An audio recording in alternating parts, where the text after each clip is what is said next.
You are now entering the MuseCast.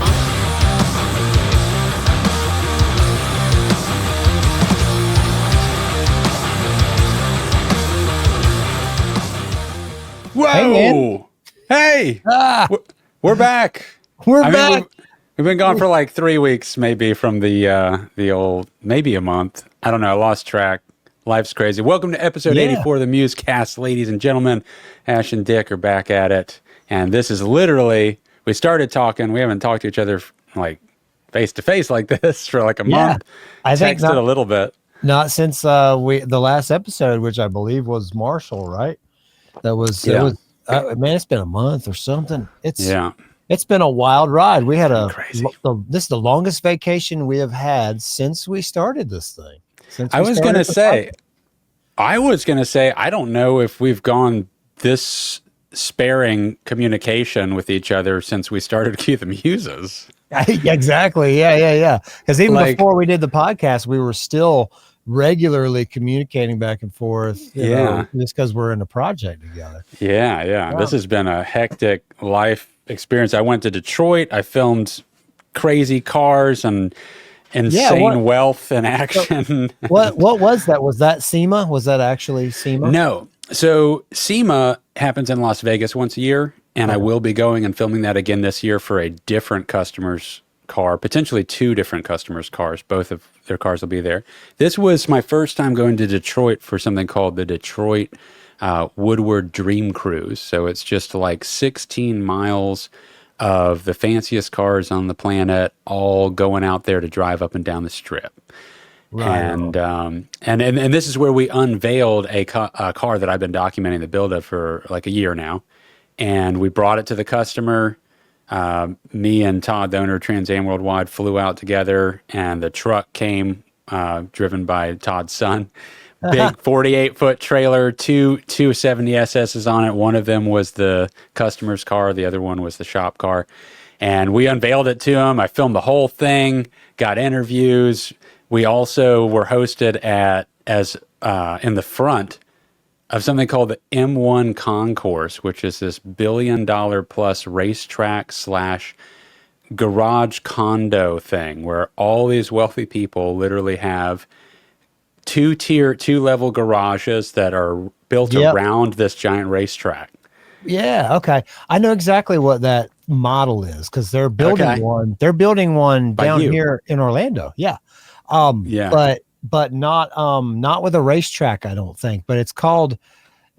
I know this because the company that I work for, my day job, RLH Construction, now is building it.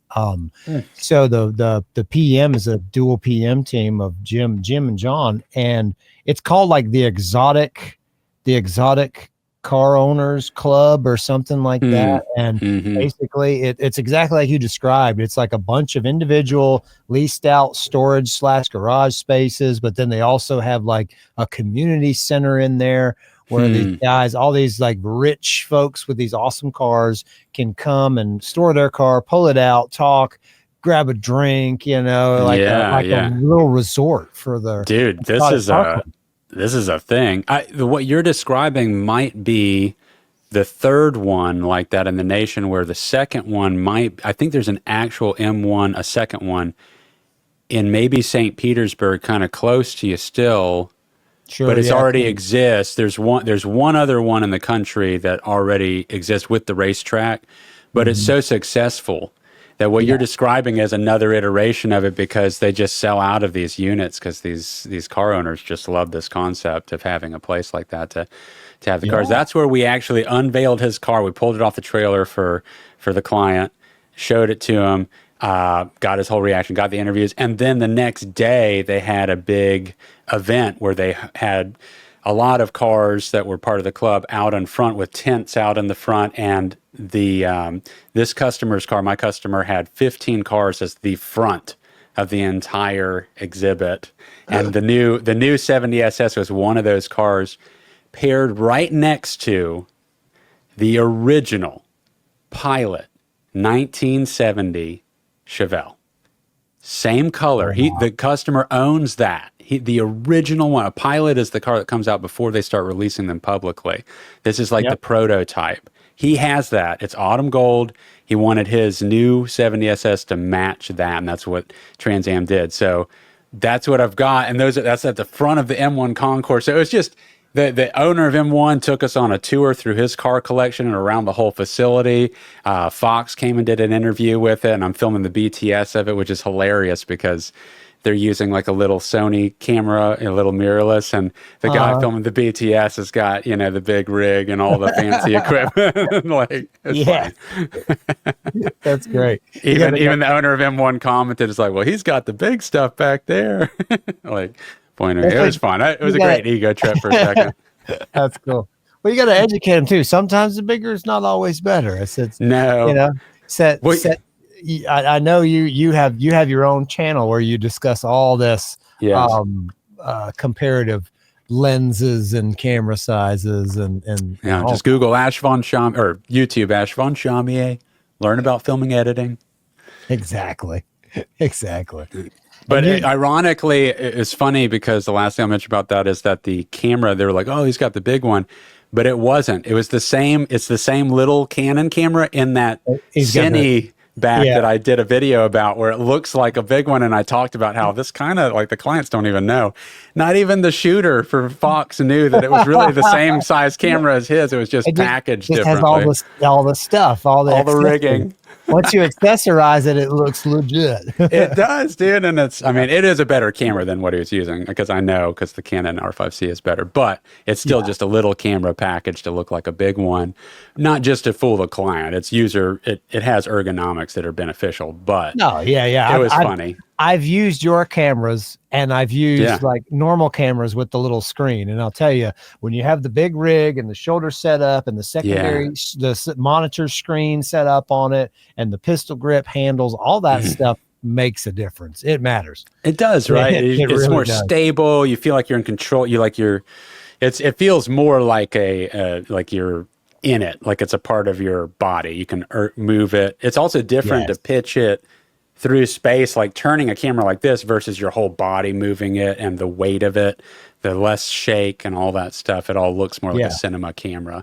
Yeah. Because that's a good point, because the perspective change, when you just turn a camera, it's like you're turning your head. Yes. You get that. But when you have it out and it's rigged on you and it's turning on like this an outer radius of a circle, it's a different perspective. It feels like motion. Yeah, it gives it's film more motion. Yeah, that's what we're used to when we watch films.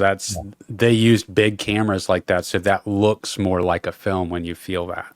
Yeah, happen in your movement.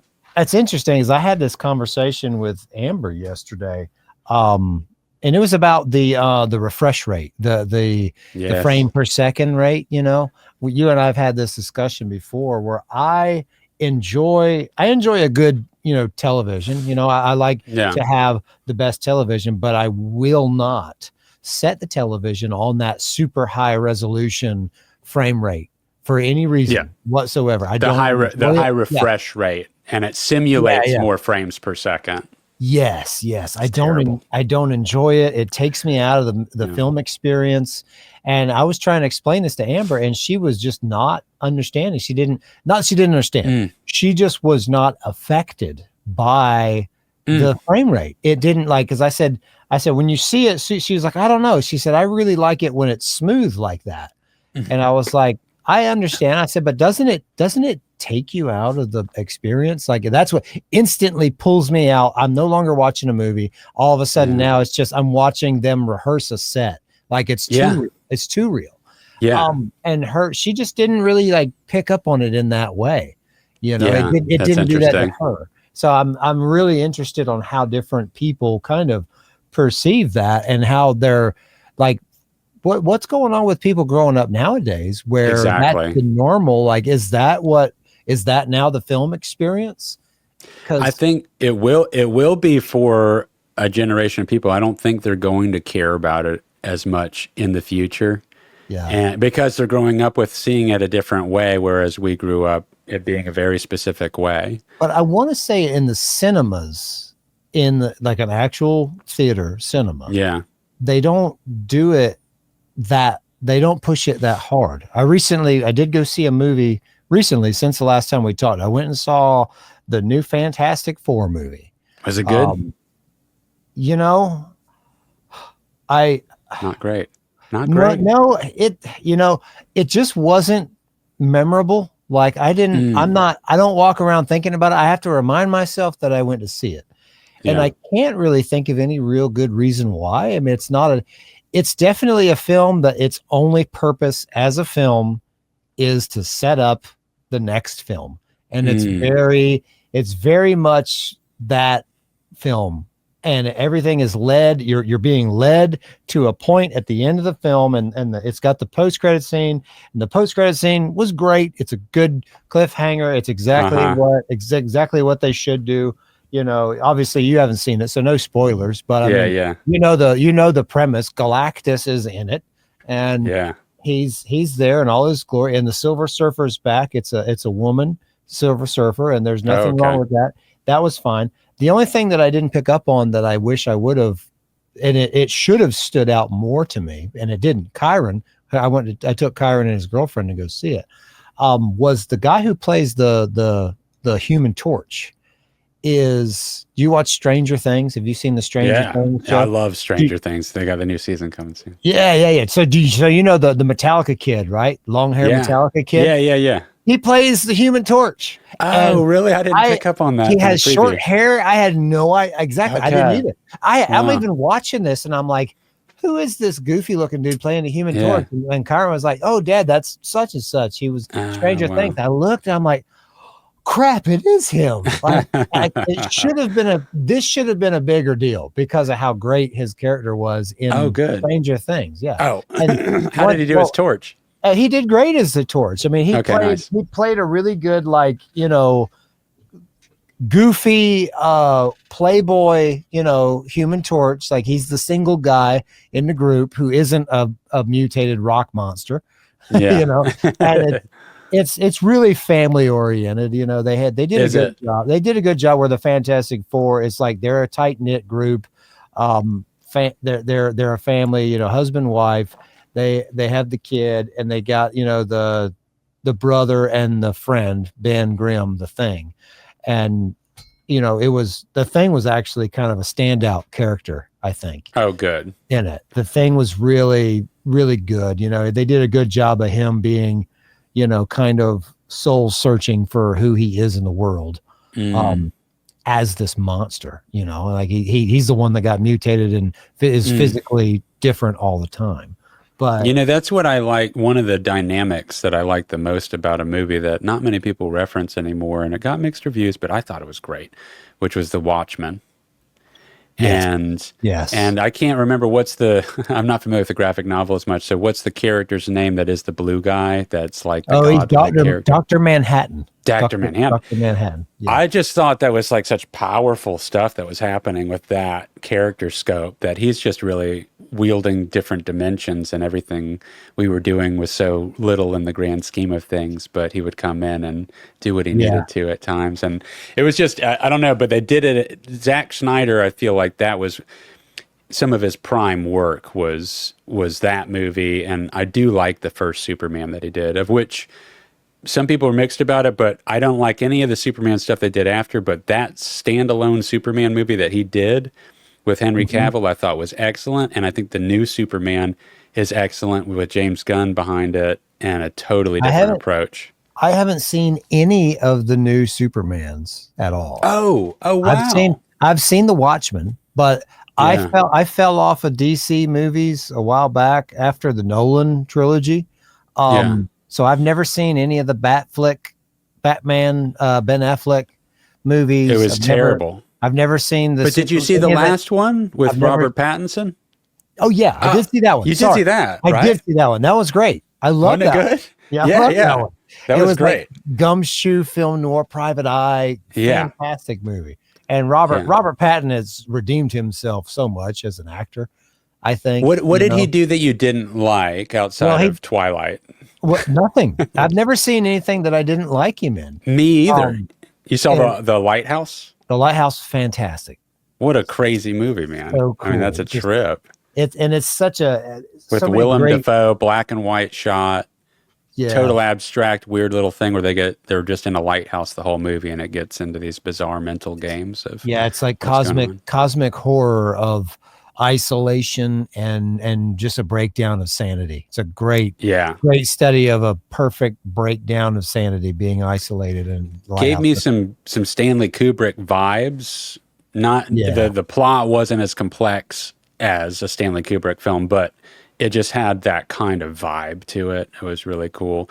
But the new Superman is classic, to me, classic James Gunn. I mean, Peacemaker series was amazing. Guardians of the Galaxy, I've loved all those. Mm-hmm. And I feel like he did the same thing with Superman. And Suicide Squad 1 sucked, totally different. But James Gunn came in and directed Suicide Squad 2, which came out during COVID. I think I saw that one. I think I did see that. I thought it was great. Giant octopus monsters and stuff. Yeah, that one had the Peacemaker. That one had the Peacemaker in it, right? That's what Peacemaker was established. Yeah, that's why I watched the Peacemaker, because I watched the Suicide Squad 2, and I was like, this character is great. I think I told you, dude, you have to check out Peacemaker the show. And I love it. And they have episodes. Season 2's coming. It's like next week or this week or this weekend, or it might be right now. I've been out of town. It's like coming out, if not already out. I have to check. I'm watching it. I've been getting caught up. I just put Hulu on the television downstairs, and I've been getting caught up on there's a new King of the Hill season. Oh, is there? King of the Hill? Yes. Fox is doing it still? It's Hulu. Hulu got it. Hulu got it. Okay. So Disney owns Hulu. Disney owns. Is it still Mike Judge? It is still Mike Judge. Okay. All the voices are the same, except unfortunately the voice actor who played Dale Gribble passed away. I can't remember his name. Tony something maybe. So Dale's voice is a little wonky. Whoever's doing it has like the right tone for Dale Gribble. Like he has like that voice, but he's just pronouncing things in a way that's just not quite Dale to me. Because Dale's such an iconic character in the show. Yeah, you know, he's the paranoid CIA guy. You know, Dale's dead. But no, it's a really cool arc. It's like somehow Hank and Peggy moved to Iraq or something, or somewhere in the Middle East. Oh, and really? They lived for the last 15 years. They lived on like this military base in this beautiful house, like retired over there, living the dream. And then they moved back to Arlen, back into their old house on the street. They had rented it out. They moved back into the house. It's like they come back from being on vacation, and, you know, Bobby's grown up living with Joseph, Dale's illegitimate son, where his wife, and it's actually his wife and John Redcorn's son, but he's Dale's son, and then he calls Dale dad. And they're roommates, and Bobby owns and operates a bistro. It's like a Texas/Japanese hibachi fusion bistro. Okay, of course. It's great. Bobby's like this amazing chef. It's really cool. Okay, it's really cool. I'll have to check it out. 20s, yeah. No, with all the free time we've got going. It's funny. I saw Superman. That's it. I mean, it sounds like I'm watching all this stuff. I referenced movies I watched over the last few years. Peacemaker I watched like 2 years ago. I don't have like any time to watch anything anymore. It sucks. No, I mean, it doesn't suck. It's that life is that full right now. You know, it's good stuff. But that's as it should. That's as it should be. We're in our 40s. It should be. Absolutely. We're in our 40s. Be active as can be.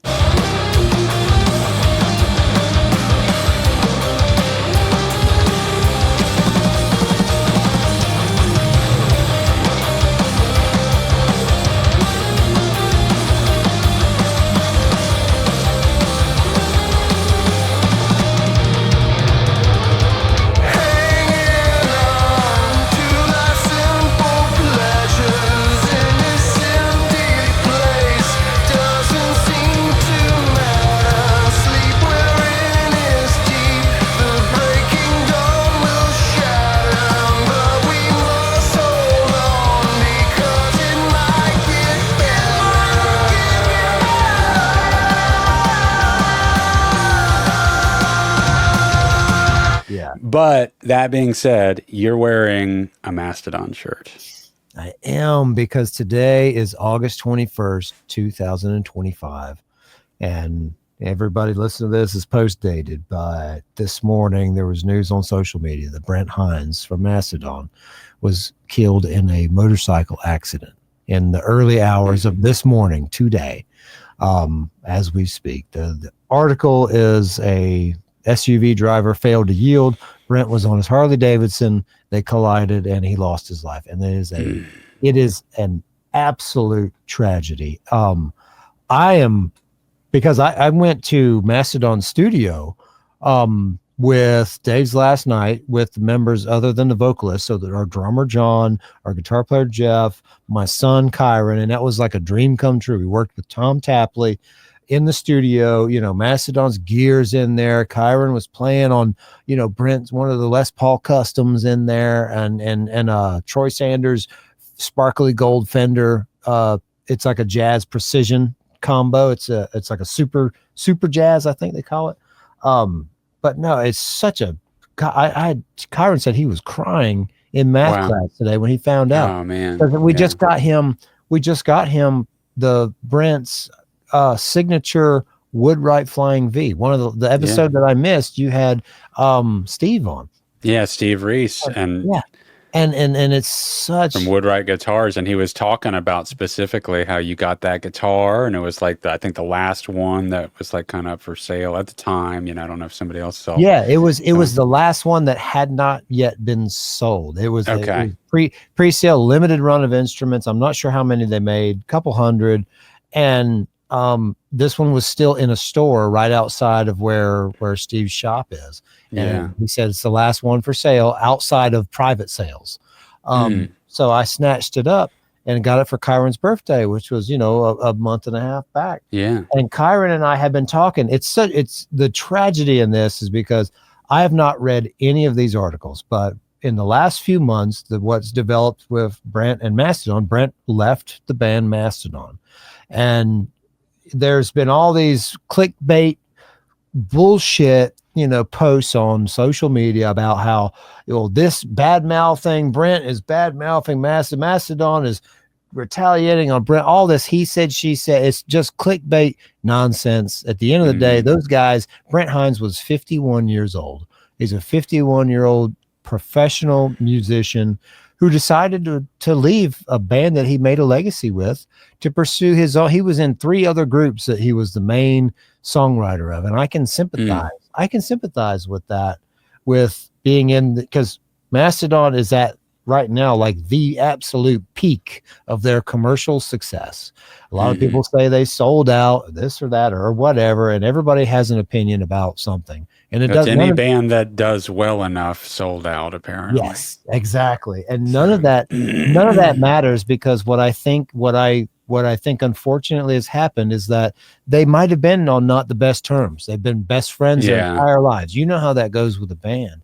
He left, and now I feel like he's been taken from the world without it. And those guys never got a chance to maybe rehash whatever feud they may or may not have had. And that's an absolute tragedy to lose somebody like that is just so awful.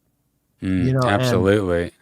And we lost him and we lost Ozzy all in this last month. But I mean, Ozzy was a lot older, and it was more his time. It wasn't a freak accident like that.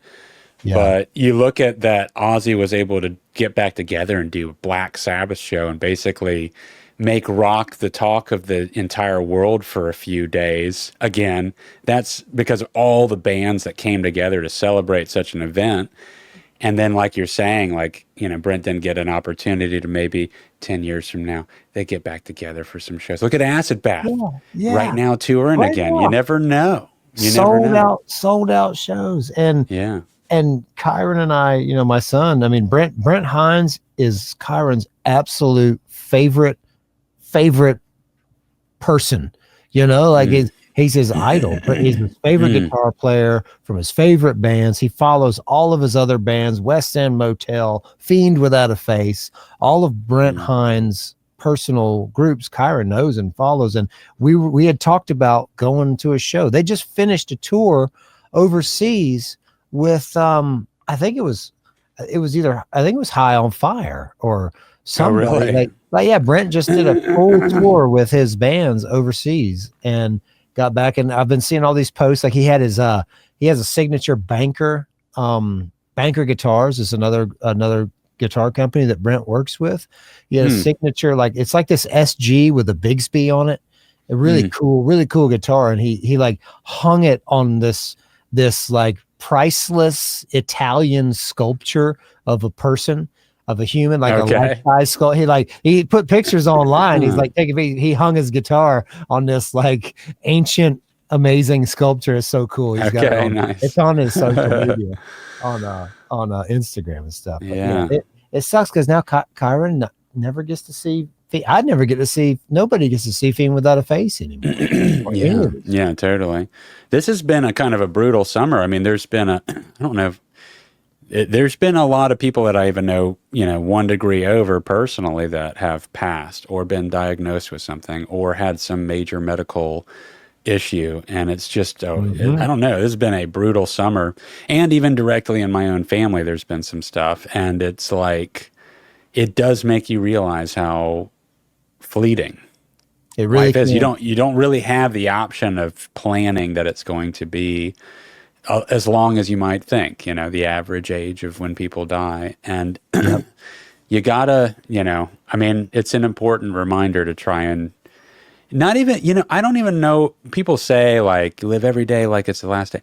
I think that's not necessarily that's realistic, because you wouldn't go to work on your last day and you can't just quit working now, right? I mean, necessarily. Yeah, you can't. But what is realistic is your attitude and your gratitude.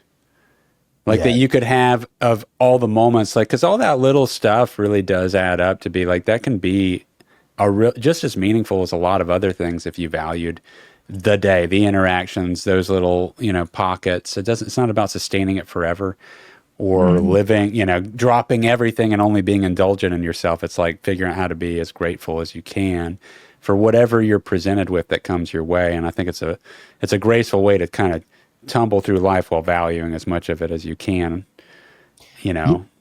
Yes. Yeah. Like die without regrets as close as you can, And I used to say things like, don't miss out on the chance. Like, don't be afraid to take the step and shoot for something, because you're not always fit to do it. You're not always going to have the opportunity to do certain things. So, take the chance, take the step, do the things that make you uncomfortable. I make, my mother got me a really cool fridge magnet that I keep on my fridge that I really like. And it says, do one thing every day that scares you. Okay.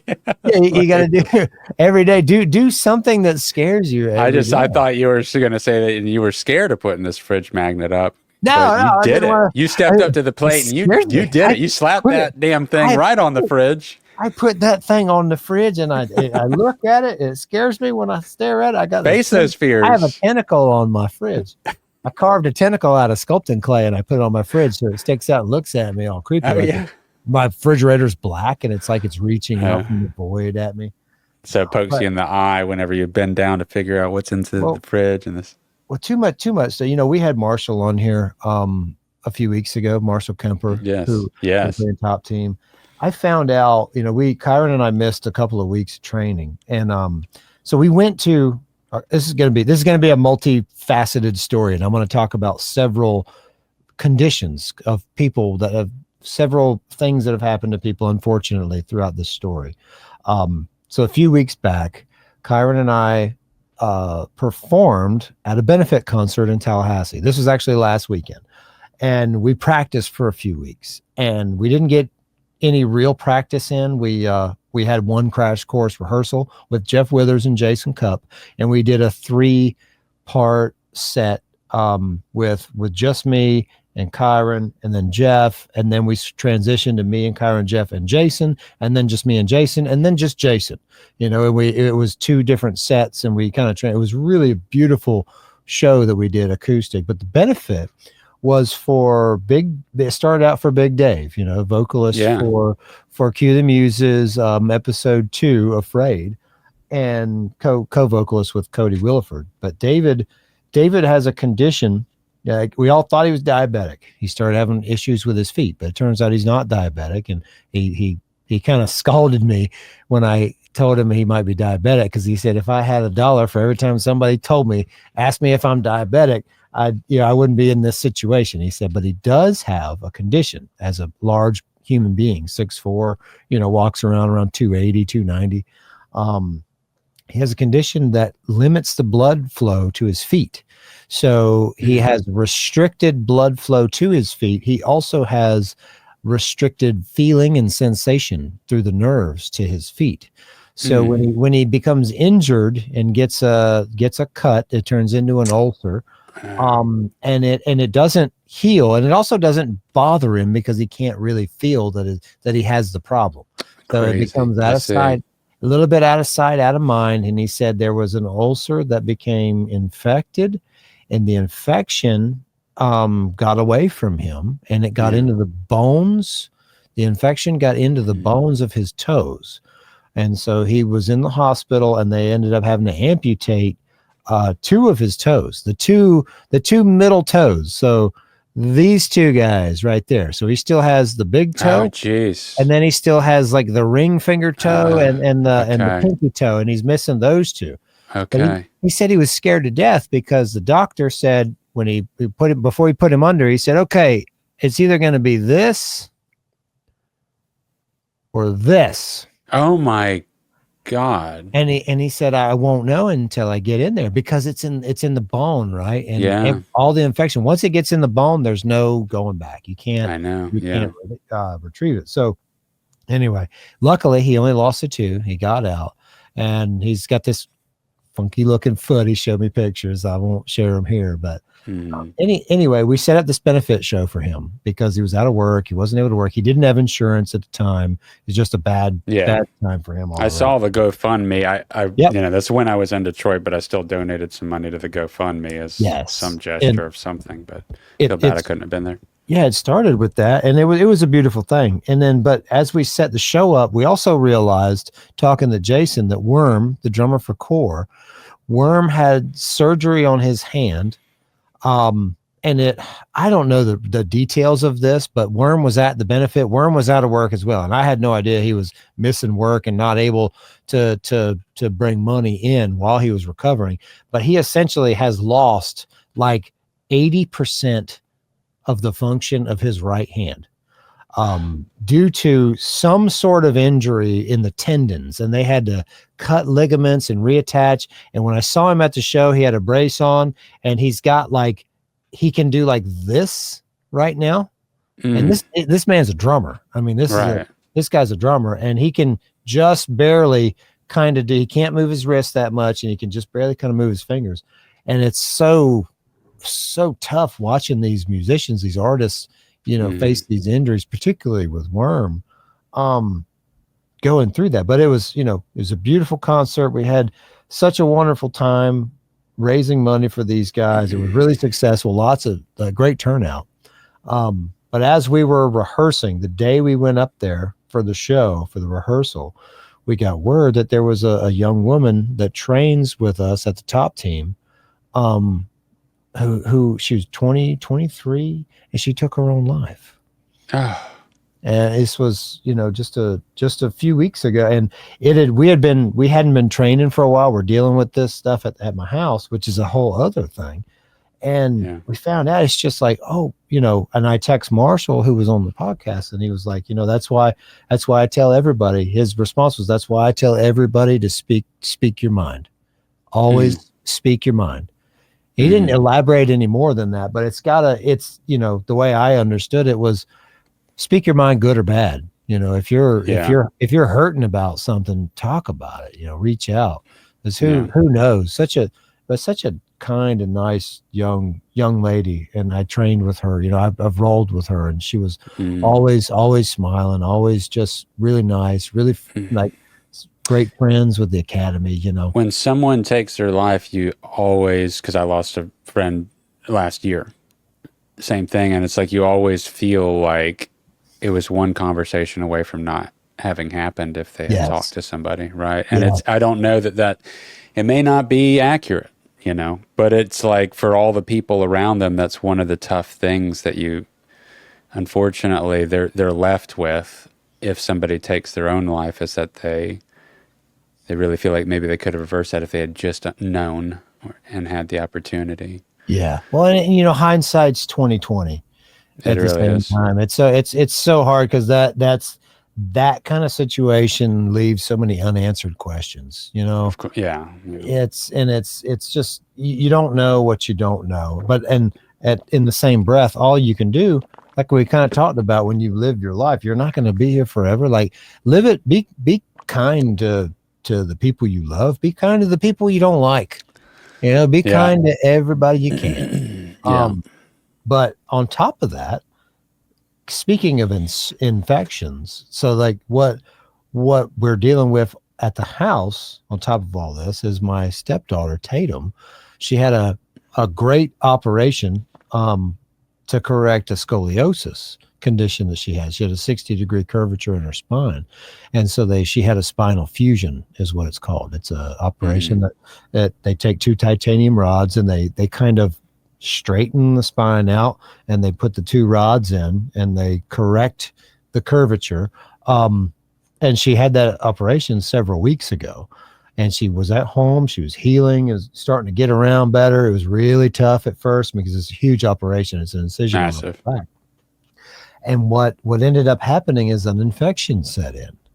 And this was way too close to home because I know what David just went through with his foot. Yes. This is her spine. Okay. Yeah. And so we're like, okay, whoa. This was last Friday. She went in, she had like they opened up and they found it. They pulled the titanium rods out. They replaced them with new rods. We're trying to find out what's going on. And she was in the hospital. She was getting better up, and it came back. The infection came back 3 or 4 days later, and they had to go in again and clean it out. Unimaginable. So what I found out is the bacteria is called Serratia, and this Serratia bacteria is this. It's like not one in a million, but in hospitals, it is one of the. You don't talk about it, but they're constantly fighting it. It's just a bacteria that tends to get onto medical equipment. It can form what's called a biofilm on medical equipment. It can survive with or without oxygen. It's like you hear about people getting staph in the hospital. Yes. That's the one you want compared to the Serratia. And the good thing is, as of today, there's no sign. There's a term for the white blood cell count. I can't remember. It's an acronym or it's an abbreviation like CDP or something. Her CDP after surgery was at like a 10. And she gets to go home when it's down to a 2. So this morning it was a 3.6. Okay. So it's like it's coming down. She had a blood transfusion today, and the blood transfusion like literally brought her back to life. I've never experienced someone who had lost a lot of blood. If you've ever seen somebody like their lips become very, very pale, you hear the word clammy. Like I hear that word clammy tossed around. I never knew what clammy looked like until I saw post-surgery, like the just absolutely pale, like the flesh of a scallop or a clam when you open it up. And but once the blood transfusion happened, which was this afternoon, she got 2 of these bags pumped in. Like she literally just woke up and came to life. She's back to being her sarcastic self. She's talking smack about people, Really? Yeah. It's like a complete 180-degree turnaround. It was like that's great. The most beautiful thing. But again, those you just don't know what you don't know. You don't know how to handle things sometimes. And to be like young people, I'll say young people because she has a young boyfriend who's been helping out, and he's great. He's been there the entire time, helping with her at the house, helping with her up there. and it's like not everybody's built for that trauma. It's hard to see. It's hard to watch when you're, especially not everybody's built to work at a hospital. I'm sure not, but the watching people really step up to the plate, seeing that happen, like human beings step up to the plate when they're needed and excelling and just pulling through. It's really kind of been a magical experience. Yeah. I mean, experiences like that really put you in the moment of acknowledging the fragility of life itself, but also like you're taking note of every positive little thing, like how much of a treasure chest each little action is, or contribution towards something. It's that's so scary, man. I mean, I'm glad to hear that she's like edging towards being able to get out of there. I actually didn't realize she was still in there waiting to reach a certain level before they would release her again, but that's probably a great thing considering they had to reopen her twice. Oh my God. Yeah. I just can't imagine. So I spoke with the surgeon. The surgeon's a great guy, and he's our age, we're old enough to be surgeons now, officially. But I shook his hand and I looked and I can see that it's, this is the one in 150, because there's not a whole lot of these things happening all the time. But this is like, I want to say that it's like a 2 or 3% chance that this bacteria, is prevalent in these things. Wow. And so they really don't have a way of sterilizing equipment for that particular. That part of it, I just don't know. As I know it's hard to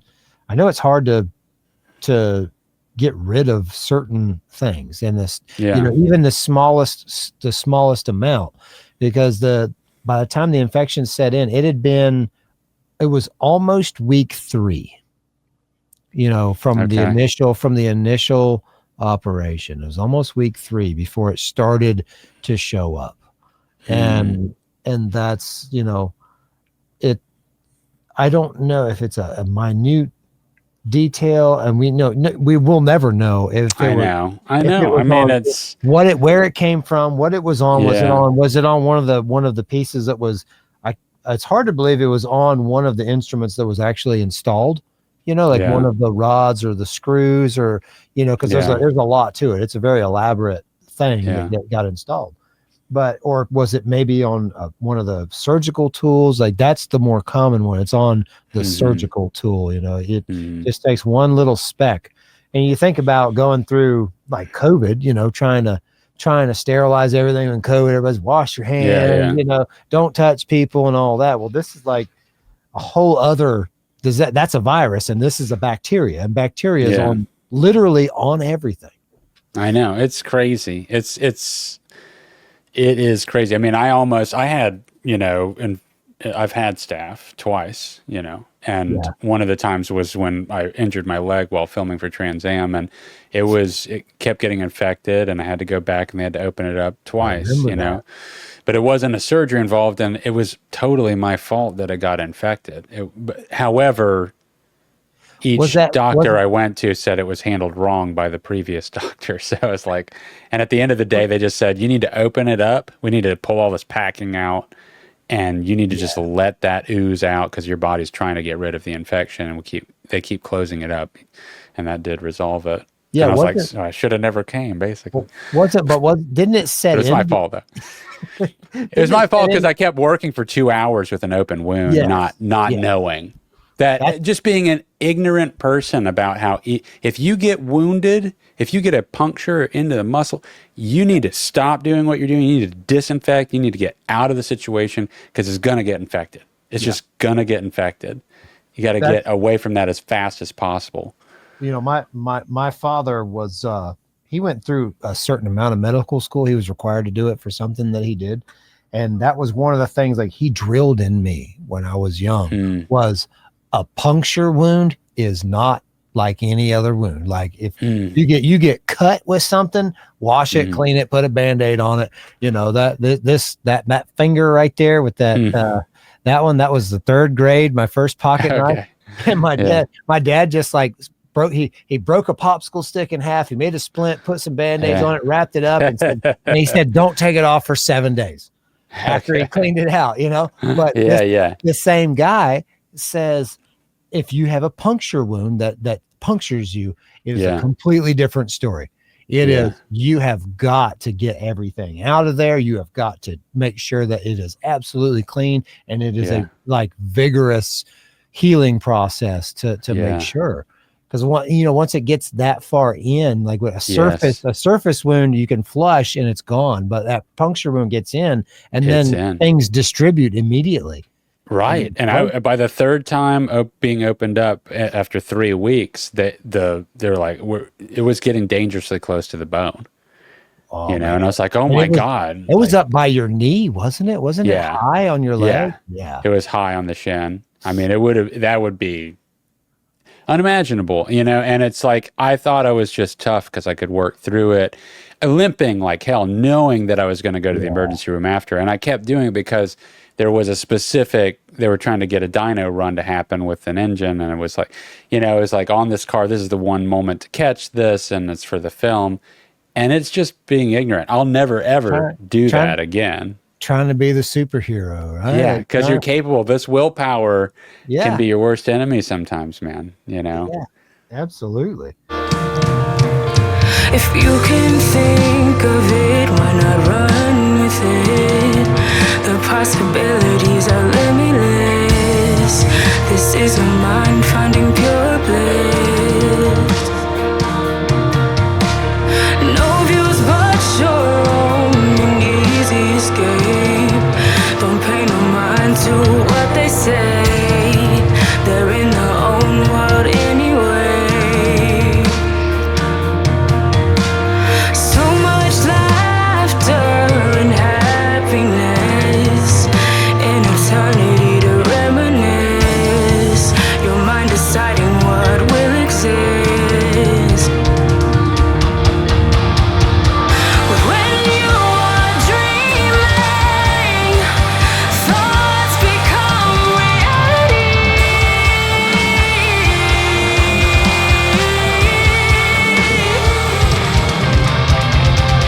A conscious dreaming, welcome to immortality.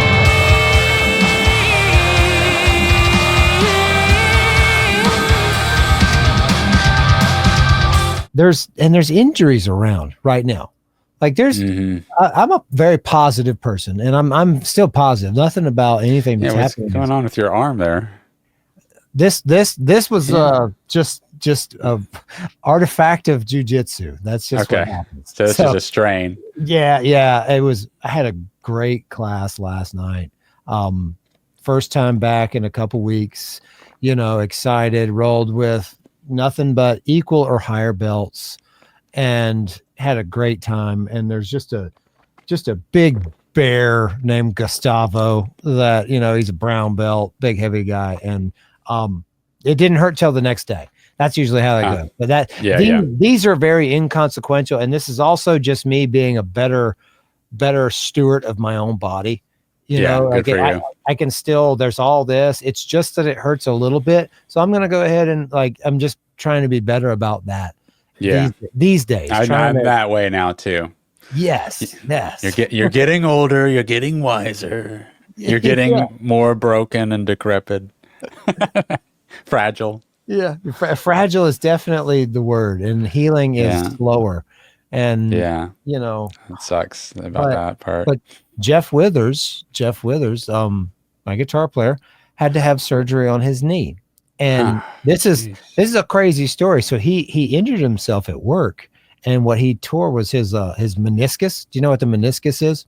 I'm very familiar, yeah. Okay, so his meniscus tore away from the bone on the bottom side, folded up on itself, and then got pinched by the upper bone.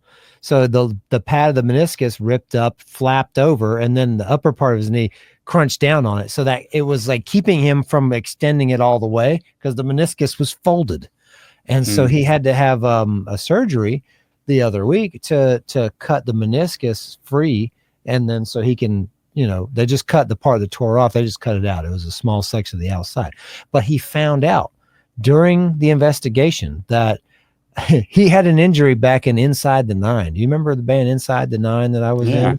This is like 15 years ago, 2009 and 10 or so. He had an injury at practice, jumping off a stunt box when he was playing bass, and he landed the wrong way, and he injured his knee, and he couldn't walk, and he, Mr. Tough Guy, didn't go to the doctor, torn ACL. 15 years, torn ACL. Found it when he tore his meniscus and went in, and now he's going to have another. He's going to fix the ACL. Oh wow! And there's him. There's multiple people at the school that I know that have knee injuries right now. Like I know at least 5 people that are dealing with knee injuries right now. I'm just like, I don't want to injure my knee. I'm sure I've got some. I injured my knee and I never got it checked out by the doctor, and it's something I've worked around for a lot of years. And I dodged working out my legs for a long time because I would always feel it on my knee, and then I eventually started doing some squats, and I pushed through the pain a bit, and then it started feeling a lot better for the first time in like 8 years. And then I realized I shouldn't have neglected working my legs. Like that's kind of what I should have been doing, gently, properly. Yeah. Yep. So and then I got into that knees over toes guy, and that's why I always talk about walking backwards. I still walk backwards, like probably 6 miles a week, because we go on walks most days of the week, and it's a 2-mile stretch, and I walk backwards for oftentimes half of it. I go backwards up every hill, but it's all excellent for your knees. I mean, that knees over toes guy has had tremendous, tons of surgeries to his knees.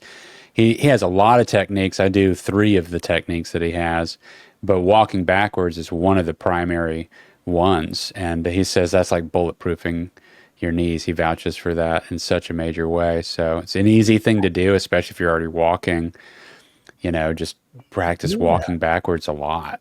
That's interesting. I remember when I used to do regular gym workouts.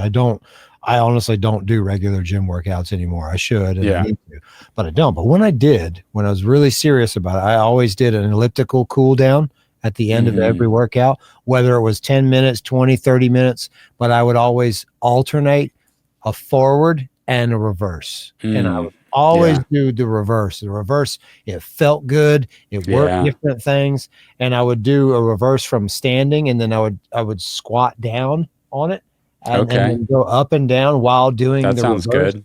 Yeah, on the elliptical. It was so good. Yeah, I miss doing it. I really enjoy it too. But just walking backwards, you're saying you'd be amazed, especially up hills. I mean, if you have some hills access, I mean, just try going backwards. For me, what I'm doing is I started for the last 6 months now, maybe 5 months.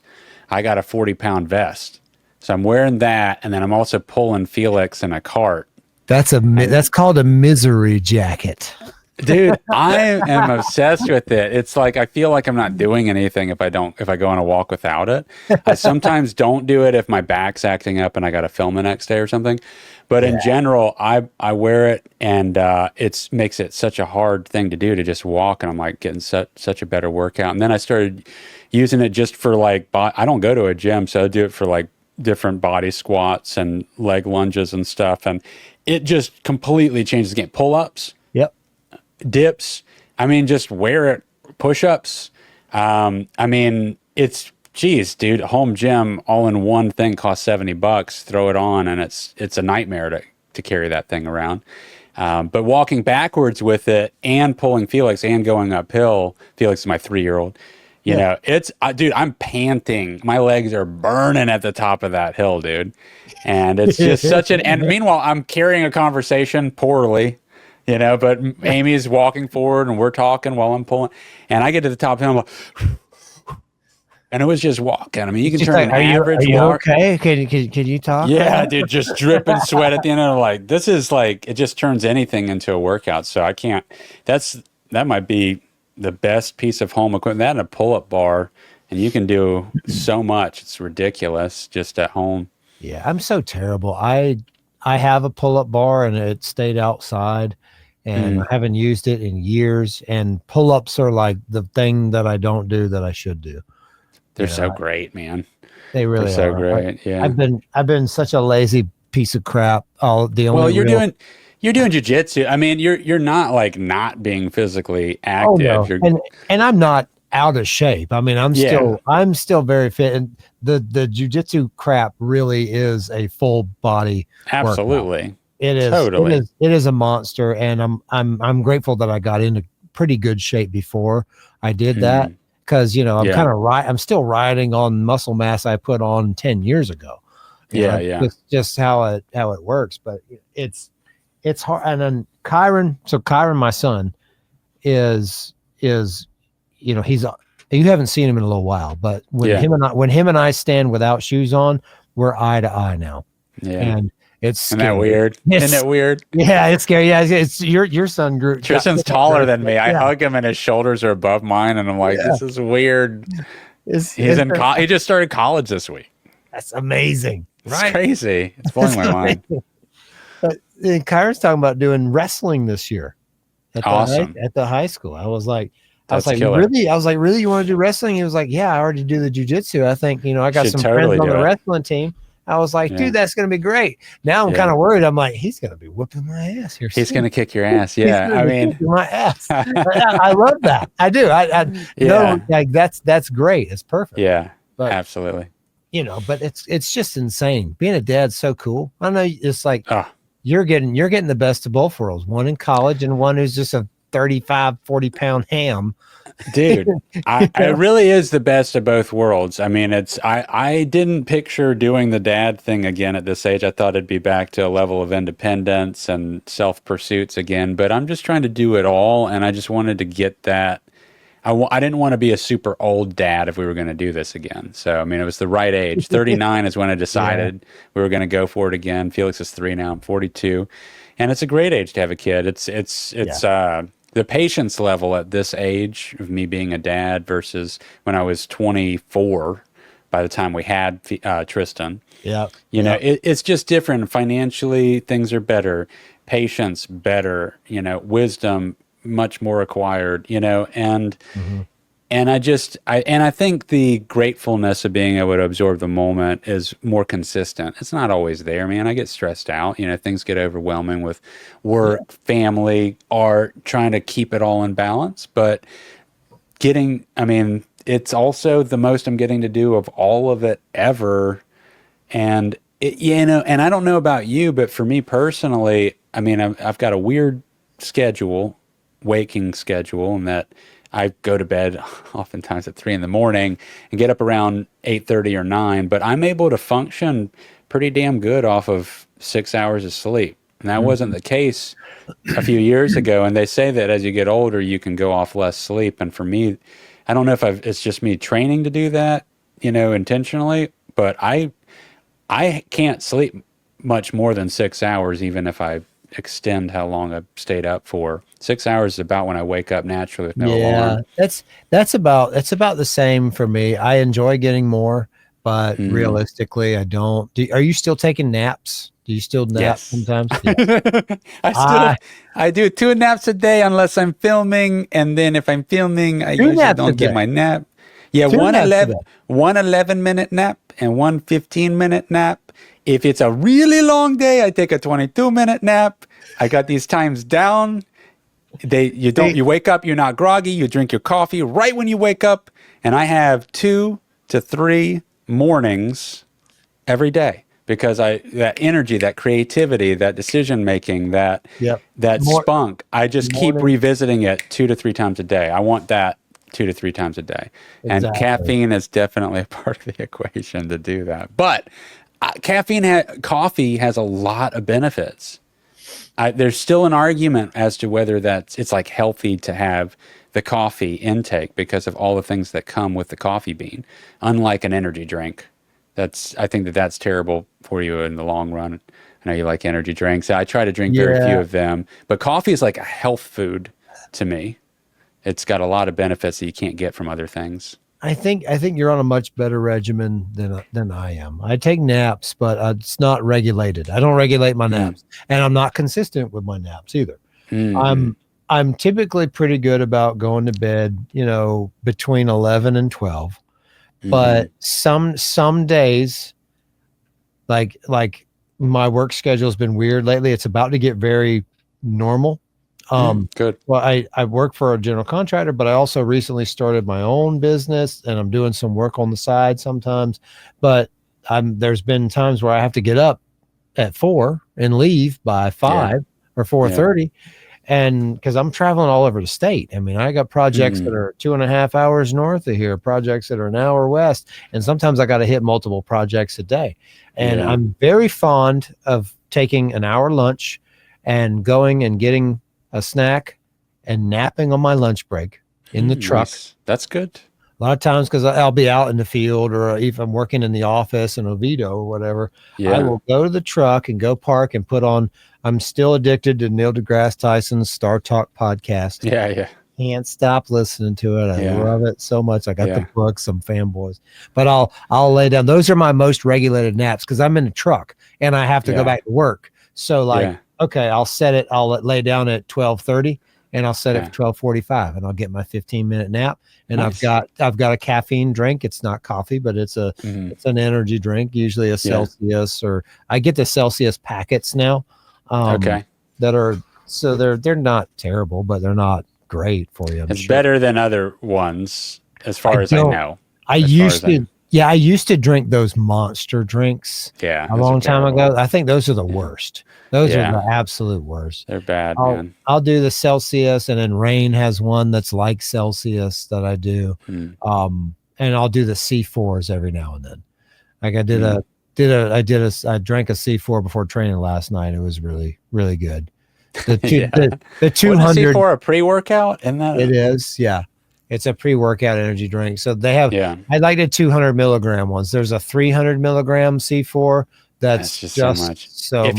If you're also having caffeine intake over the course of the day on top of having a pre-workout, you want that count to be somewhat low. I do take a pre-workout. The one that I personally like is by Legion. It's called Pulse, and it literally has no proprietary ingredients in it. In other words, you get to see literally every ingredient that's in it, and it's all pretty good stuff, versus almost every other one, including, I believe, C4. If you look at it, it's got a proprietary blend in it. You don't know what's in that, and that's just where they're jamming all kinds of cheap crap into it. They got their exclusive mix. Yeah, it's to keep it secret. It's like, so you can't. But all that is that you put a bunch of bullshit in this that's unhealthy, and you don't want me to know. The Pulse Legion is excellent. I take half of what the dose is. So the caffeine content that I get out of it is at half, because I like drinking coffee over the course of the whole day. So I don't want to take like a full dose of the caffeine, because then I'd blow my wad. 400 milligrams of caffeine total in a day is considered okay. That's like the max that you want to have. When you go beyond that, you're starting to dabble a little bit. You want to think about your heart and just how much you're pumping through your system at one time. So when you take one of those drinks that has 300 milligrams of caffeine in it, you could have one more cup of coffee over the course of the day, and that's probably it. You've hit your 400. For me, I like to spread it out more, so that way I keep getting little hits. So I'll do smaller cups of coffee, or control the intensity of it by how many scoops are in it. I'm happiest with a good blast in the morning. And then I try not to do any more. Like if I have more caffeine through the rest of the day, it'll be, later in the evening. When we first started this podcast and we were doing it later in the night, what I was having to do, we were recording it at 10 before. And what I was having to do, I had to get up at 6 a.m. Crash, 200 or 300 milligrams of caffeine and go, and then do the day. And some days, the days if I'm tired at lunch, either I'd like to nap, but then I need some caffeine when I wake up from the nap. That's me. I do the caffeine every time I wake up. So then it'd be 200 milligrams of caffeine after the nap. So now now I'm at 4. Now I'm at 4. That's it. Yeah. Okay. And then the days, when I get home, 5 or 6, 7, eat dinner or something. Now I'm tired. Yeah. And guess what? We're doing the podcast. I got it. Then what? It's 200 more milligrams. Now I'm at 6. Or maybe a pre-workout before your jiu-jitsu workout. Well, those are the best nights. The best nights for the podcast are when I get to train on Thursdays before we do it, because I'm amped just from that. Right. And then there's all kinds of stuff that comes with that. There's endorphins, there's hormones and things that are happening after you train. And it's like, that's just a good night. Today, I'm just pumped because I got really good news about my daughter, and it's a really good day. Excellent. And I haven't talked to you in a month. I know, right? Well, I'm drinking coffee the whole time we're talking, but that's a part of my normal. I'm up till 3. Tonight I got to go to bed a little early because I got to film tomorrow. So I'll be going to bed. Yes, it's the last day of filming some stripes going onto a car for another customer. Film and paint.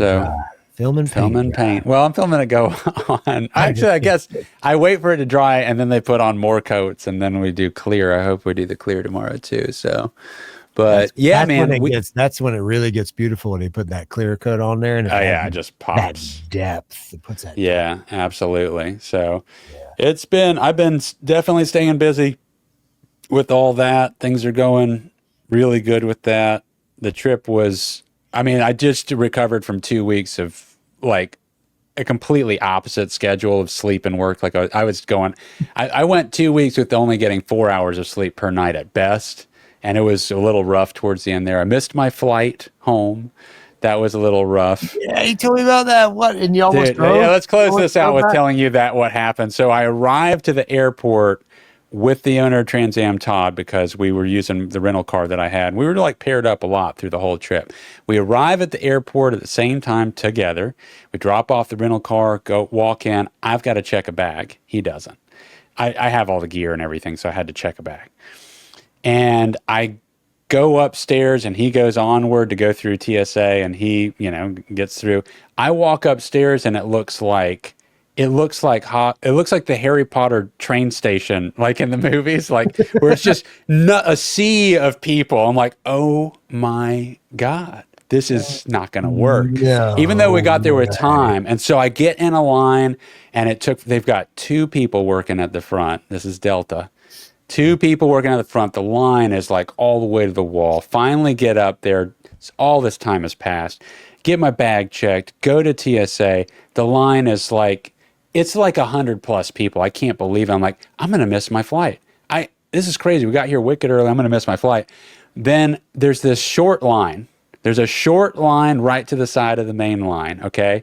And there's this lady at the front of it saying, come on, get your Clear. You get set up with Clear Plus, get in this line. It's free for the first 14 days. I was like, and she's looking at me directly, and I'm like, how much is it after the 14 days? She says, it's free for 14 days. I'm like, but how much is it after the 14 days? And I'm like, I'm laughing now, but I wasn't at the time because I was like concerned. I'm going to miss my flight. And then she said, it's going to be $170. And then I see that it goes up to $210 after the first year. I'm like, but she's like, it's your choice, honey. You can get in this line with 15 people, or you can wait for that. And she pointed over, and I'm like, there's no way I'm getting home if I wait in that line. Like, how long does it take to sign up? She says 2 minutes. And I was like,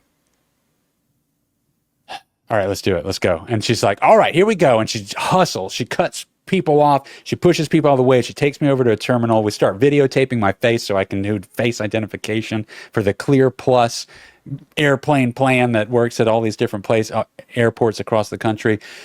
She's helped me fill out everything, and it does. It only takes 2 minutes. She's hustling through. What's your plane? Blah, blah, blah, blah, blah. All right, stand there. All right, here, honey, take this. All right, here we go. Come on.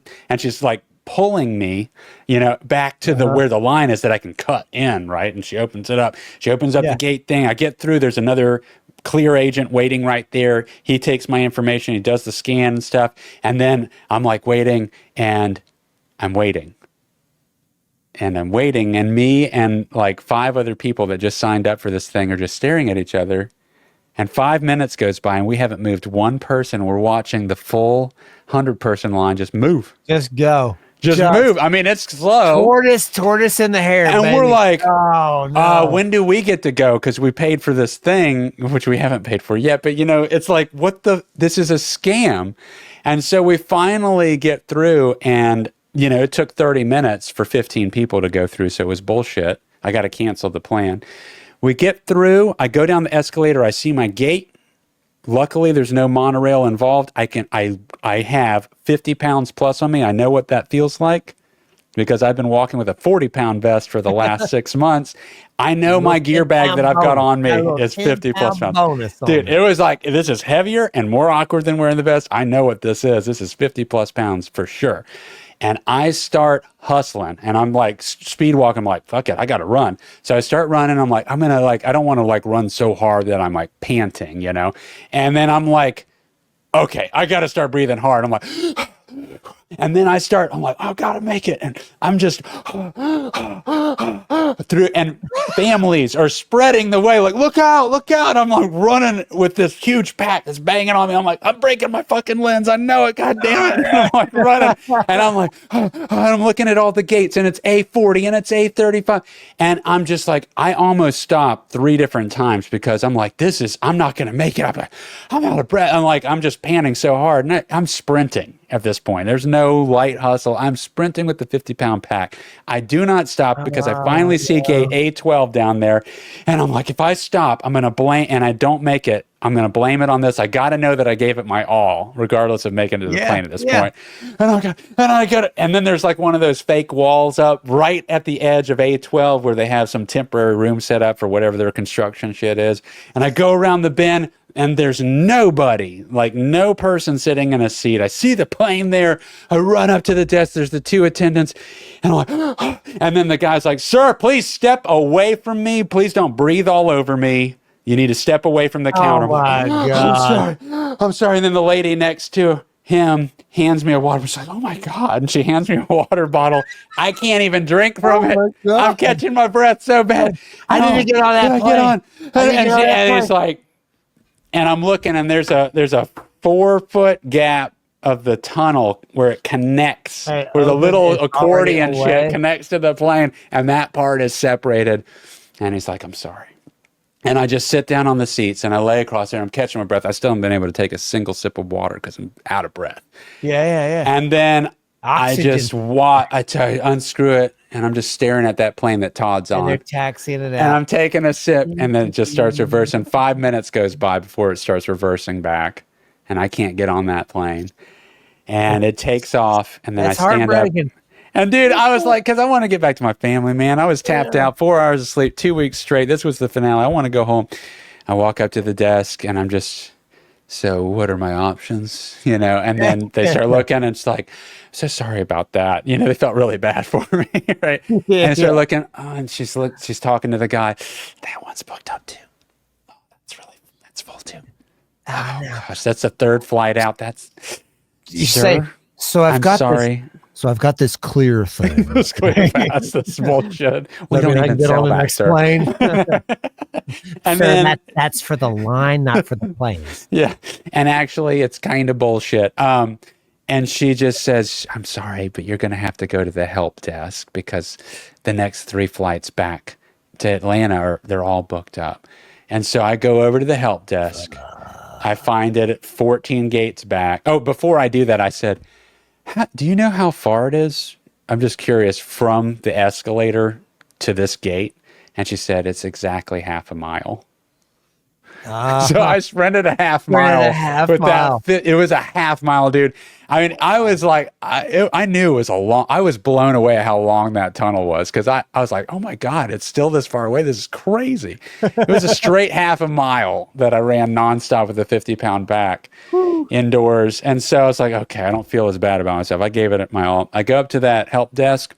There's not an attendant up there. There's a cluster of people sitting Indian style. Tons of people have missed their flights because of how understaffed they were at the front. We're all waiting. An hour and a half goes by before a single agent comes up. At that point, I had literally booked on my phone a car rental, and I was going to drive back because I was like, I'm not going to sleep in this airport and wait till tomorrow to fly out. So I'm going to drive back. I get up, I booked the car. I got 40 minutes to go ahead and get over to the car. I'm going to shuttle over there. I walk over, and then the agent literally walks behind the counter. People have left because they gave up. She hooks me up with a passion story, you know, and I get home by 9 p.m. I was on standby for a couple of flights waiting, but long story short, I was back by 9 p.m. But, dude, that was my last day back, and I was tired when I got back, dude. I was tired when I got back. I bet you got home and just, like, fell. I was like, and you're like, I got an hour of pep because I was so excited to see, you know, Felix and Tristan came up to see me. I got to see my kids and my family. And so I was like, how about a 90-minute window? And then my body just gave out and I was like, asleep. So that was my return home. Do you think you would have missed the flight had you have stayed in the regular line? Definitely. I was screwed either way. Either way. I mean, but now I've got to deal with this membership that I've got to look up and exit out of and all that stuff. And it was just one extra thing that's attached to my credit card, you know? Oh, man. Yeah, that sucks. So I know some people, I don't know what it's called, but, you know, some folks that I work with swear by some of those types of things. Really? Yeah, and there's a different one for every airline. They have like, I don't know what it is, JetBlue or whatever. Yeah. You know, it's like the premium pass, right? It's like you get in, skip the line. It's the skip the line ticket at the fair. I don't travel enough to give a crap. And when I do travel, I'm cheap. I don't care. Frontier's fine with me. Still smells a little bit like puke in the floor, you know. But the ticket's $75 instead of $380 for the same. You get your airport is so much better than Tallahassee for good pricing. Exactly. You know, that's a major difference with Tallahassee. And sucks. I've always got a bag that's like, you know, 20, 30 grand worth of camera equipment. Yeah. And I cannot check it. Don't check and it. And if you get in last, they always run out of room. Everyone has to check their bags. I'm like, this cannot be checked. And I've literally been in the situation where I almost had to watch my plane fly away because they had no room and they had to like force somebody to check a bag. And it's awkward. So I went ahead and upgraded to the Comfort so that way I can just get priority boarding, of which I completely didn't have on the way home. So I was back in that boat again, even though I had paid extra. But luckily, the only saving grace of the whole thing was that, you know, even though I missed it, I didn't get billed for the other flights. You know, they accepted that they screwed up with understaffing and they didn't argue with me. So I didn't have to pay for that other flight. So at least I wasn't out more money than signing up for this Clear Pass thing.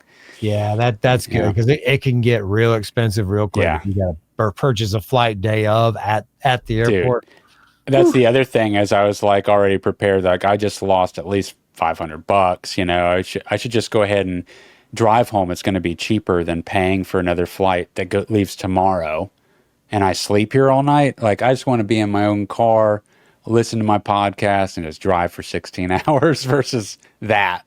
But when she was able to do it for free and I was going to get home at 9 p.m., I was like, okay, I'm staying, and I canceled the reservation. So anyway, that's my sob story coming home, but I'm fine. I kept in It's a good story. It's a good story though. You got some triumphant moments in there when you sprinted the half mile with the 50-pound pack, gave it your all, you know, and that's the finer thing, not the finer things in life, but the silver linings in life is that now you can smile and laugh about it. You know, now in the moment it sucks, but those things are what make life interesting and make the good things better.